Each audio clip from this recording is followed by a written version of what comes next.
Cette fois, nous allons parler des évolutions des modes de travail et pour cela, nous allons recevoir 3 intervenants. Rejoignez-moi. Donc, Monsieur Bijan Egbal, président de l'AMCHAM, Madame Émilie Sidikian, vice-présidente exécutive et directrice générale France de Salesforce, Thierry Laroupon, président du directeur de BNP Paribas Real Estates. Je vous en prie, installez-vous.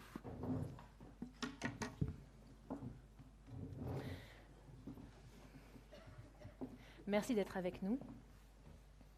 Donc, les modes de travail ont subi de très grands bouleversements ces derniers temps. La pandémie a véritablement accéléré la transformation du travail et impacté profondément les attentes des salariés et des individus. Alors, je vais vous poser une question d'ouverture à tous les trois. On voit donc un changement organisationnel, des évolutions, une transformation, voire même une révolution numérique, également sur le plan de l'urbanisme et de l'aménagement des modes de travail. Pouvez-vous faire un point sur la situation, je dirais, post-Covid, entre guillemets? Émilie, je vous en prie, commencez. Honneur aux dames. Exactement. Bonjour à tous et merci pour l'invitation. Donc effectivement, il y a plusieurs points en tout cas qu'on a pu regarder. Le premier point, c'est que la crise a impacté les secteurs de manière très différente. Et donc il y a des secteurs qui effectivement ont été touchés par l'emploi avec un stop sur leur activité de manière complète. Et puis d'autres qui au contraire ont été extrêmement tendus. Ça a été le cas sur la logistique, sur la santé et également sur la tech. Et donc, quand je prends les 18 derniers mois, chez Salesforce, par exemple, on a 70 000 employés. Mais en fait, 20 000 personnes ont été embauchées pendant les 18 derniers mois, de manière complètement distancielle, sans avoir vu leur manager en physique une fois. Donc ça, c'est le premier constat qu'on a dû gérer, c'est de dire comment on repense le processus de recrutement, l'intégration, le fait de développer une culture d'entreprise, sachant qu'il n'y avait aucun contact physique puisque tous les bureaux étaient fermés. Le deuxième constat est également venu des US, puisqu'on a une tendance aussi qui s'est opérée. Et quand on prend les chiffres aux États-Unis sur le mois de septembre, il y a plus de 4,4 millions d'employés qui ont démissionné. C'est ce qu'on appelle le phénomène de la grande démission, qui impacte majoritairement la technologie aussi, et qui crée du coup une bulle spéculative sur les salaires avec des turnovers importants. Et 4,4 millions, c'est 3% de la population active aux États-Unis. Donc c'est conséquent, ce qui veut dire qu'il y a bien un phénomène qui est en train de se créer. Et ce qui va arriver, comment il va impacter l'Europe et la France, et notamment l'Île-de-France, c'est aussi à nous de l'anticiper. Et quand on regarde ce que font ces personnes, c'est qu'elles démissionnent, mais elles ne vont pas forcément rechercher du travail. Elles sont en reconversion professionnelle, elles sont aussi dans une recherche de sens. Donc ça veut dire qu'il y en a beaucoup aussi qui reprennent leurs études, où il y a aussi des gens qui sont en pré-retraite, parce qu'effectivement, avec la bulle spéculative sur la technologie, il y a aussi des personnes qui ont profité en fait, des assets financiers qu'ils avaient pour complètement changer de vie et s'arrêter complètement. Donc sortir du milieu du travail. Et donc ça, c'est aussi un vrai problème pour nous. Pourquoi ? Parce que, eh bien, on a une création d'emplois qui est forte. Un tiers des effectifs en plus, en fait, ça s'accélère. Et il va falloir casser en fait, ce cercle fermé sur le recrutement autour de la technologie pour créer plus de mobilité sociale. Merci encore de nous accueillir aujourd'hui. Cette période a complètement transformé le monde du travail, le milieu du travail, l'organisation des entreprises. Et ce qui est frappant, c'est la résilience de ces entreprises et sa faculté d'adaptation qui a été tout à fait remarquable dans un temps très très court. C'est ça qui me frappe et qui aujourd'hui doivent se projeter, et on le verra tout à l'heure, mais dans le long terme sur ces nouvelles organisations. Le télétravail est venu percuter l'organisation de management traditionnelle de manière très très significative, ouvre des opportunités d'aménagement du territoire comme jamais le pays n'en a eu, et la région Île-de-France en est un exemple, ouvre des perspectives en matière de formation, on en parlera encore tout à l'heure, qui sont assez exceptionnelles. Donc je pense que nous vivons on vit une période passionnante pour des entrepreneurs et pour les représentants de l'État et des régions également, parce que c'est dans le cadre de partenariats très vivants qu'on va pouvoir tirer tout le bénéfice que cette période offre à chacun. Alors oui, effectivement, c'est une disruption majeure, ce Covid, sur nos économies. La vague a commencé par l'Europe du Sud, on s'en souvient, ça a commencé par l'Italie, et nos équipes nous alertaient sur ce qui allait nous arriver. Donc on a commencé à se préparer pour ça, puis c'est remonté ensuite Pour terminer sur l'Angleterre, donc quelques chiffres, 64% des Européens ne faisaient jamais de télétravail, ils sont plus de 24% maintenant. La France est là où on rentre au bureau le plus, on est entre 50 et 75%, on est à peu près au même niveau que nos amis allemands. Quant au UK, ils ne sont que 25% à avoir repris le travail. Parce qu'en fait, il y a à la fois une culture du principe de précaution très très fort, c'est le monde anglo-saxon, avec les procès qui peuvent aller avec, et puis une culture de l'immeuble de grande hauteur, qui est très compliquée à faire vivre dans un monde post-Covid. Donc qu'est-ce qu'on constate maintenant comme généralité, parce qu'après il y a des spécificités par pays, vous l'avez dit, et par métier, c'est qu'en fait, en moyenne, nos clients ont à peu près 2 jours de télétravail par semaine, 2 jours à 2 heures et demie, mais on couple à ça que lorsque les gens viennent travailler, il y a le flex-office, avec un ratio de 0,64 généralement. Donc ça veut dire quoi? Ça veut dire que nos espaces de travail, et je pense que c'est une force de l'Île-de-France, parce que l'Île-de-France a un parc de 55 millions de mètres carrés, vont devenir des espaces de travail qui ne devront pas être aussi bien qu'à la maison, mais mieux qu'à la maison. Parce que faute de quoi, nos jeunes diplômés que vous avez tant de mal à recruter, ils resteront chez eux, ou alors ils deviendront petit à petit des prestataires de talent et de compétences parce qu'ils sont mobiles, flexibles, internationaux, ils parlent 3-4 langues, avec une fidélité à l'entreprise qui sera assez faible. Donc l'enjeu d'un groupe comme le nôtre, c'est de produire ces mètres carrés. Pour vous donner un dernier chiffre, mais je ne veux pas vous assommer sur les chiffres, on dit l'Île-de-France, c'est 55 millions de mètres carrés. Oui, mais les 2/3 du stock a plus de 25 ans. Vous avez 10% seulement du stock qui a moins de 10 ans. Or, ces nouveaux espaces de travail, ce sont des espaces qui seront beaucoup plus accommodants dans des immeubles comme ça, qui sont des immeubles neufs, que dans un stock vieillissant. Donc il y a un gros enjeu sur l'Île-de-France, mais j'en parle souvent avec la région, avec la métropole, de réviser un petit peu ce stock vieillissant. Et notamment, je pense que le Grand Paris Express, avec ses 68 gares, dont 35 vont être livrées en 2025, 39% des grands projets en Île-de-France sont sur ces gares et ça représente un potentiel de 14 millions de mètres carrés. Effectivement, beaucoup de chiffres, mais qui sont très parlants. Et donc, pour faire le lien avec notre sujet du jour, comment, selon vous, peut-on penser, doit-on repenser finalement l'attractivité de notre région? Bijan, je sais que l'AmCham a mené différents travaux. Pouvez-vous nous les présenter? Quelles ont été les recommandations? Quelles sont les recommandations faites au pouvoir public? Alors oui, l'AmCham, d'abord une toute petite présentation rapide pour que tout le monde comprenne un petit peu ce que nous faisons. Nous sommes une association qui a été créée en 1894, qui est complètement indépendante de tout gouvernement et de tout État, qui fonctionne de manière très autonome. Elle regroupe un peu plus de 200 membres et elle a pour objet la promotion des relations transatlantiques, donc entre la France et les États-Unis. Et représente d'une part ses membres auprès des instances gouvernementales et régionales, également auprès de l'ambassade des États-Unis. Et par ailleurs, avec ses membres, elle crée du contenu, elle travaille, réfléchissent à travers différents comités à faire des propositions et à publier des livres blancs que nous faisons chaque année. Nous avons un baromètre AmCham Bain qui prend le pouls de cette attractivité transatlantique au mois de février chaque année. Et nous avons un Transatlantic Business Club qui se réunit à l'initiative donc, de l'AmCham, de Business France et de l'ambassade des États-Unis chaque année, et à l'occasion desquelles l'AmCham fait des propositions à la destination du gouvernement. Et c'est ce que nous avons fait cette année, 7 propositions qui tirent les enseignements un petit peu de la crise que nous avons traversée. Alors, parmi ces 7 propositions, nous en avons 4 qui ont directement trait à l'organisation du travail. L'une, c'est de capitaliser sur le numérique pour faire de la digitalisation un levier d'attractivité, en accélérant d'une part l'aménagement du numérique sur les territoires métropolitains et d'outre-mer, en digitalisant plus avant les procédures administratives, ce qui sont déjà...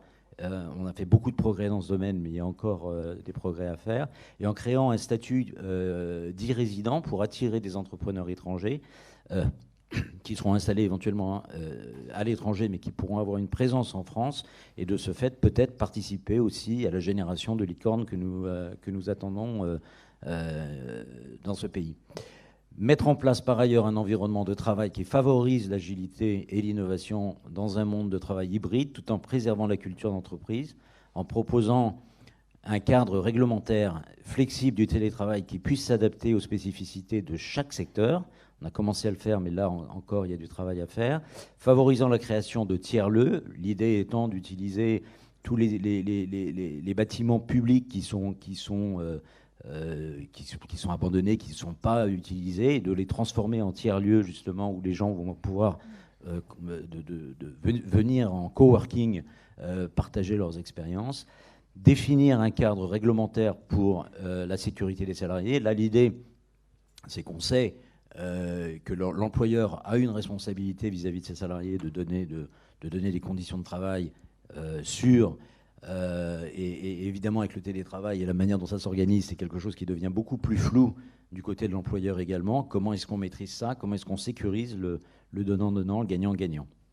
Par ailleurs, tirer profit des nouvelles méthodes de travail pour garantir la formation continue des télétravailleurs. Et ça, c'est une proposition importante, c'est-à-dire que on a libéré le temps de trajet pour les journées qui sont télétravaillées. C'est pas le trajet, tout le monde sait que c'est pas du temps de travail effectif, c'est pas non plus un temps de loisir absolu. Donc l'idée est de dire ce temps qui est quand même très significatif, pourquoi ne pas le mettre sur la base du volontariat, le mettre à disposition de formations qui permettraient d'améliorer la productivité de chacun et de ce fait également baisser le coût relatif du travail parce qu'on aurait une main-d'œuvre encore plus qualifiée, même si en France la qualification du travail est généralement de la main-d'œuvre est généralement bonne. Et enfin, répondre aux nouveaux enjeux managériaux de l'organisation du travail post-pandémie, en portant bien évidemment une attention particulière au rythme de travail et en incitant un suivi et une écoute des salariés dédiés et des salariés en télétravail. Là, on s'inspire également de ce qui existe déjà en matière, par exemple, de forfait jour, mais d'élargir ce champ. Et je parle des forfaits jours à dessein, parce que quand on a commencé nos travaux sur le télétravail, il y avait une certaine frilosité en France, beaucoup d'inquiétudes de nos membres. Est-ce qu'on ne risque pas d'opposer les cols blancs et les cols bleus, les différentes catégories de cols blancs qui n'auront pas accès au télétravail, etc. Et m'est venue l'idée, en fait, que tout simplement en France, la plus grande inégalité qu'on a aujourd'hui, d'une certaine manière, c'est justement les forfaits jours qui sont réservés aux cadres autonomes. Et pourquoi ne pas réfléchir en tirant l'expérience qu'on a eue du Covid, où tout le monde était en télétravail, indépendamment de son statut, de réfléchir à la manière dont on pourrait adapter ces forfaits jours à d'autres catégories de salariés, en fonction des besoins des métiers et des entreprises, en travaillant à travers la négociation, soit au niveau des branches, soit au niveau de l'entreprise, pour trouver des solutions. Et je pense que là, on a un vrai chantier qu'on peut explorer de manière très utile. C'est un des grands enseignements, je pense, qu'on aura à tirer. Au-delà de ces mesures d'organisation du travail, il y a 3 propositions qui favorisent l'aménagement du territoire, qui sont plus de l'ordre d'incitation fiscale. C'est de rendre le coût du travail plus attractif dans les secteurs et les métiers stratégiques pour booster l'emploi et les relocalisations. Et quand on parle de secteurs et métiers stratégiques, on parle par exemple de ceux que le Haut Commissariat au Plan a définis comme étant stratégiques, c'est-à-dire tout ce qui est l'aéronautique, les transports, l'énergie, etc., la santé, évidemment.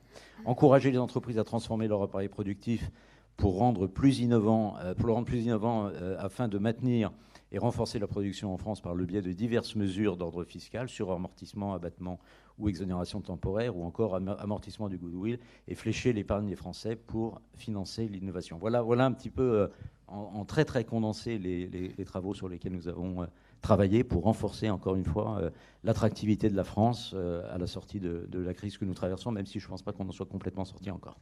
Et nous allons justement parler de l'évolution des modes de travail avec Émilie et ce qu'il se passe chez Salesforce. Mais juste avant, j'aimerais juste interroger Thierry sur le point, quelle est la situation au niveau de l'urbanisme, que s'est-il passé aujourd'hui, que constatez-vous, et que fait-on de tous ces mètres carrés qui vont être vacants ou en reconstruction? Oui, on en avait parlé quand on a préparé la table ronde. C'est vrai que nous, on essayait de quantifier le double impact à la fois de 2 jours de télétravail par semaine, plus un taux de flex à 0,64. En fait, lorsqu'on regarde l'impact, on va prendre la région francilienne, on a une moyenne décennale à 2 200 000 mètres carrés. C'est quelqu'un qui n'est pas d'accord, non? 2 200 000 mètres carrés. D'accord, 2 200 000 mètres carrés. On a modélisé que si vous croisez 0,64 de taux de flex et 2 jours et demi par semaine, mécaniquement, on tombe à 1,8 million. Donc on perd 400 000 mètres carrés et On a modélisé également qu'il faudra 4 ans pour retrouver, non pas le pic qu'on a eu à 2,5 millions, 2,6 millions, mais quelque chose comme 2,2 millions, 2,3 millions. Alors ces mètres carrés ne disparaissent pas dans la nature. Moi je pense qu'il y a un enjeu majeur de reconversion de beaucoup de mètres carrés tertiaires qui sont dans des zones très isolées en logement.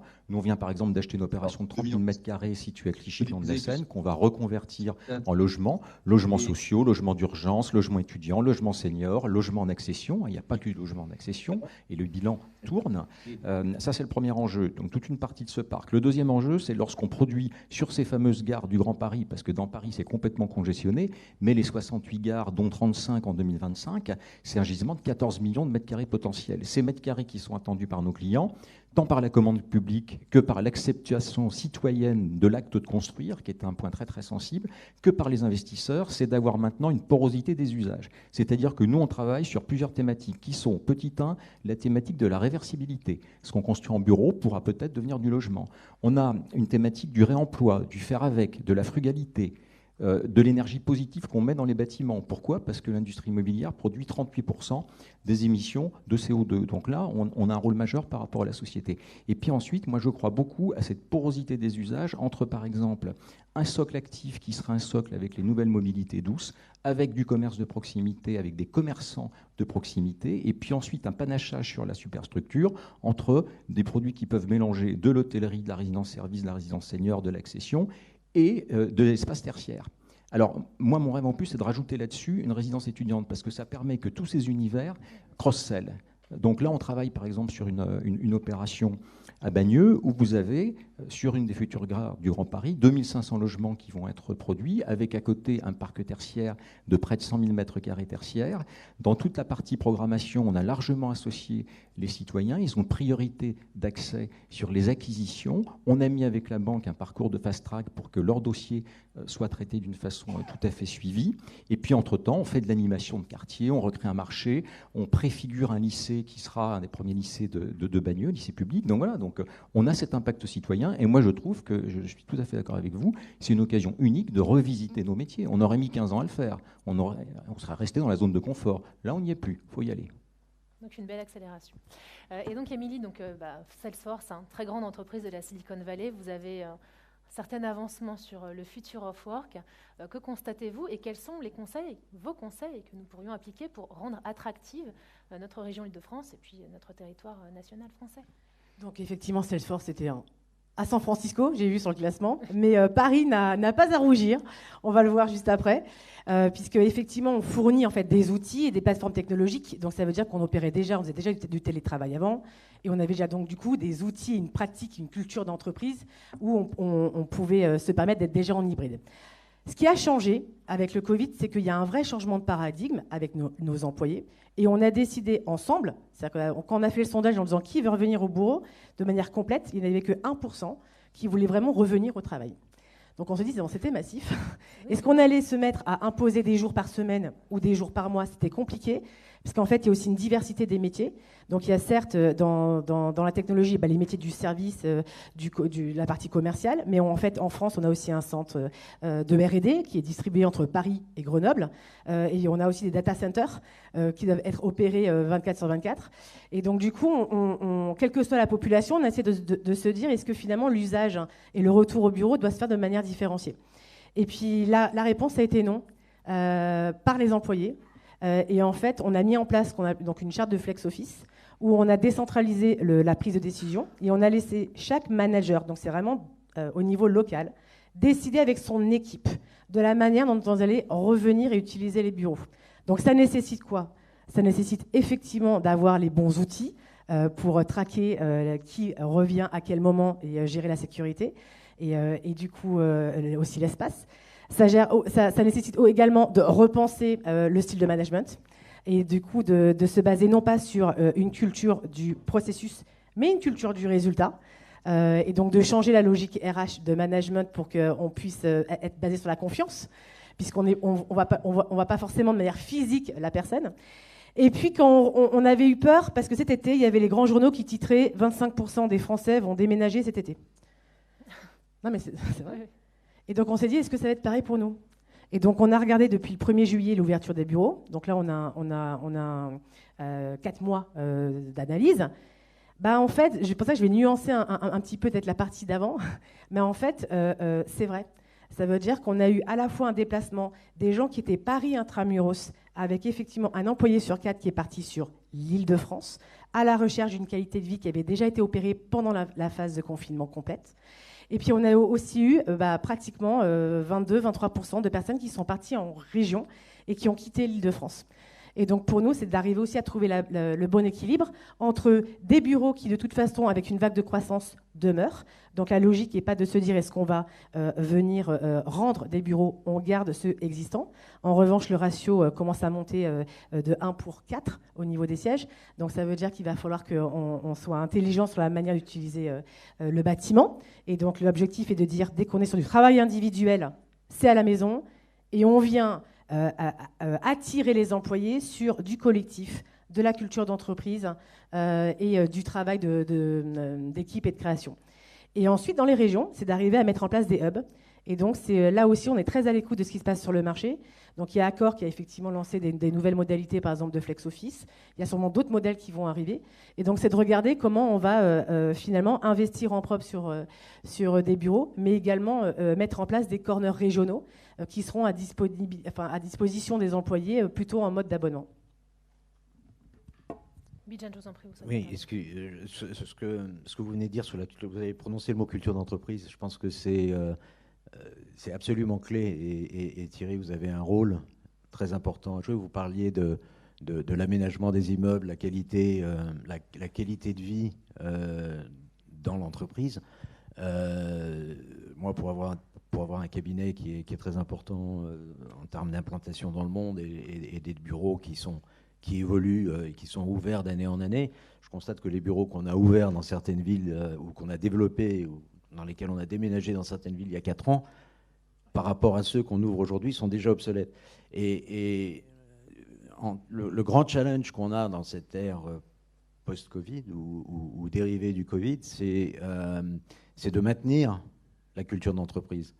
Et si on n'arrive pas à transformer nos lieux de travail en lieux de partage social et de partage culturel avant d'y travailler, on va perdre nos collaborateurs. Et je regardais justement les statistiques sur la qualité de vie, quand vous disiez que la qualité de vie on est bien placé, mais c'est le dernier des critères retenus. C'est le dernier des critères retenus, j'ai envie de dire, par les employeurs anciennes méthodes, donc maintenant, pré-21, mais que si vous offrez pas la qualité de vie à vos collaborateurs, ils partiront. Et donc, vous n'aurez plus accès au talent de la même manière. Donc, je pense que la dernière question est liée à la troisième sur les compétences. Les deux se rejoignent d'une certaine manière. C'est ce que disait le président McInnes tout à l'heure, c'est-à-dire que vous avez besoin de... Il y a la qualité de vie, il y a l'enseignement, il y a tout ce qui va avec. Et là, les bureaux du futur procèdent de cela. Et c'est le seul moyen qu'on a de protéger notre culture d'entreprise. C'est clair, ça revisite complètement le métier que j'exerce dans l'immobilier. Et effectivement, nous, on a un laboratoire de recherche sur toutes ces thématiques. On travaille avec des sociologues, des chercheurs, des architectes. On a créé une cellule qui s'appelle une cellule impact pour faire ce que vous demandez, c'est-à-dire des lieux. Le siège social, il a totalement explosé. Il change de destination. Ça devient un lieu où, en fait, où il faut, quand on arrive, qu'on ait un sentiment de fierté, d'appartenance, d'agilité, qu'il y ait un univers qui soit très sensoriel, que quelque part, le collaborateur, quand il vient chercher une intelligence collective. Faute de quoi, Bac plus 12, il n'a aucun problème. Il peut être chez lui, travailler avec le monde entier, avec son ordinateur. Donc nous, par exemple, pour arriver à ça, on a constitué cette cellule. On a totalement explosé notre département promotion en cassant les cloisons entre la partie bureau, logement, usage mixte et hôtellerie, parce qu'en fait, ça va être un panachage de tous ces usages. Voilà. Donc c'est une révolution absolument top. Et là où l'Île-de-France, mais également l'Hexagone, c'est pour ça que moi je n'oppose pas l'Île-de-France et les régions, parce que je pense que la compétition, elle ne doit pas être entre l'Île-de-France et les régions, ça doit être entre l'Hexagone et le reste du monde, parce que la compétition, et Salesforce est une belle entreprise mondiale, vous en êtes un bon exemple, on doit pouvoir créer ce maillage entre l'Île-de-France avec son attractivité, premier hub aéroportuaire européen, une des premières sources effectivement de bassin d'emploi, le président de Safran l'a dit tout à l'heure, avec une qualité de collaborateurs et de collaboratrices, et contrairement à ce qu'on dit sur les les Français, une volonté de bosser qui est très très très forte, mais les régions sont tout autant importantes dans le rééquilibrage, parce que si nos amis de Salesforce peuvent avoir des collaborateurs heureux en région, eh ben, il y aura aussi des collaborateurs heureux à Paris, et l'Hexagone deviendra un lieu de destination. Quand vous croisez à ça l'effet TGV, où en fait vous êtes à 1 heure de Lille, à 2 heures de Bordeaux, à 3 heures de Marseille, et bon, voilà, vous avez ce maillage avec les métropoles. Je terminerai juste en disant qu'il y avait toujours des oubliés de cette distribution des cartes, et on en a vu les conséquences sociales, notamment avec les Gilets jaunes, qui étaient les petites villes de région, ce qu'on appelle les villes moyennes. Bon, moi, je viens de Chalon-sur-Saône, je sais ce que c'est qu'une ville moyenne. Et ben, je peux vous dire que ces villes moyennes-là, dans les années qui viennent, on va en entendre parler, parce que vous aurez les métropoles, donc Paris, les grandes métropoles qui sont Lille, Lyon, Marseille, Bordeaux, etc., en compétition avec d'autres métropoles européennes, mais vous aurez aussi tout le flux des villes moyennes où effectivement il y aura des gens de Salesforce ou de votre cabinet qui pourront travailler 3-4 jours par semaine là-bas. Donc moi je pense que c'est un rééquilibrage de l'attractivité hexagonale et ce n'est pas l'Île-de-France contre les régions. Et je suis complètement en phase parce qu'effectivement, en fait, même dans l'entreprise, la France était le pays numéro 4. Donc, il y avait l'Angleterre et l'Allemagne devant. Maintenant, la France, c'est le pays numéro 2 au niveau mondial chez Salesforce. Donc, ça veut dire quoi? Ça veut dire qu'il y avait 2,5 milliards d'investissements qui avaient été portés depuis 2016, qu'on est en train d'accélérer l'investissement du groupe vers la France, et que j'ai jamais autant reçu, je peux vous dire, de membres du COMEX américains depuis 2 mois. Pourquoi? Parce qu'eux ont cette logique de dire il y avait avant des transferts de cerveau de la France vers San Francisco. Et beaucoup de salariés intégraient la société pour pouvoir partir aux États-Unis. Avec la crise, en fait, il y a plus cette notion de Silicon Valley en Californie. La Silicon Valley, elle devient dans le cloud. Et donc, elle peut être en France et à Paris. Et donc, c'est ça qui est en train de s'opérer. Et donc, je suis complètement à l'aise avec ça, de dire l'expérience employée, elle doit se faire sur l'Hexagone et attirer les capitaux étrangers pour la France et pour l'Île-de-France. Et on parle en termes d'investissement régional, mais il faut aussi réaliser ce que ce maillage en France métropolitaine voudra dire en termes d'essaimage de tous les commerces, de toute la vie au-delà. Donc c'est les investissements qui sont à l'origine de ça, mais derrière, il y a tout votre aménagement du territoire qui est clé. Hein. Nous sommes à la fin de notre table ronde, mais il nous reste encore 3 minutes. Merci pour toutes ces interventions. C'était absolument... vous avez survolé en très peu de temps. C'est condensé. Hein, l'exercice était difficile. L'ensemble des évolutions des modes de travail. Et en plus, avec encore plus d'informations. Donc, merci beaucoup. Et alors, juste un mot quand même, parce qu'on est post-Brexit. Quelles sont les grandes évolutions? Alors, Salesforce, on l'a compris, je pense. En tout cas, c'est lié. On est devant Londres. Voilà. Vive Paris. Ça, c'est une belle conclusion pour l'attractivité de notre région. Thierry, Émilie a tout dit. Elle a tout dit. Non, mais bon, Londres, quand même, hein, volume d'investissement, ça va être 67 milliards. Paris va être à 27. Donc, on a encore une marge de progression. Mais attention, ce n'est pas par manque d'appétit, c'est par manque de produits. Donc, je repars sur mon discours sur créons du mètre carré vertueux, de véritables nouveaux quartiers sur ces gares du Grand Paris. Et là, vous aurez des investisseurs qui ont de l'appétit. Juste une anecdote, un peu dans le style Salesforce. Là, je reçois avec la banque le patron d'un des plus gros fonds souverains mondiaux asiatiques. Jusqu'à présent, j'allais à Londres. Là, je le reçois rue d'Antin à Paris. Voilà. Bijan.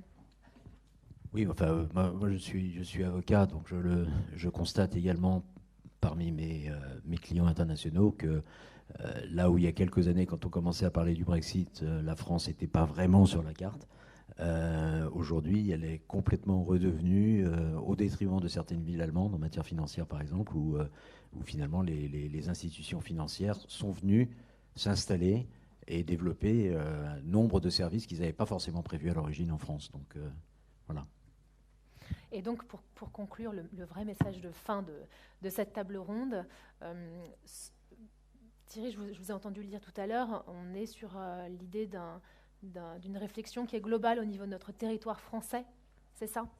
Oui, il y a un vrai pari d'aménagement sur l'ensemble du territoire. Et moi, je dirais, libérons les énergies. Il n'est pas normal que moi, quand je construise une opération en France, pas partout en France, mais en tout cas en Île-de-France, je mette 4-5 ans, parfois 8 ans, alors que dans d'autres pays, je mets 3 ans. Donc il faut libérer ça, il faut mettre un parcours fast-track, comme quand on prend l'avion avec un passeport, un machin, sur la production de mètres carrés vertueux.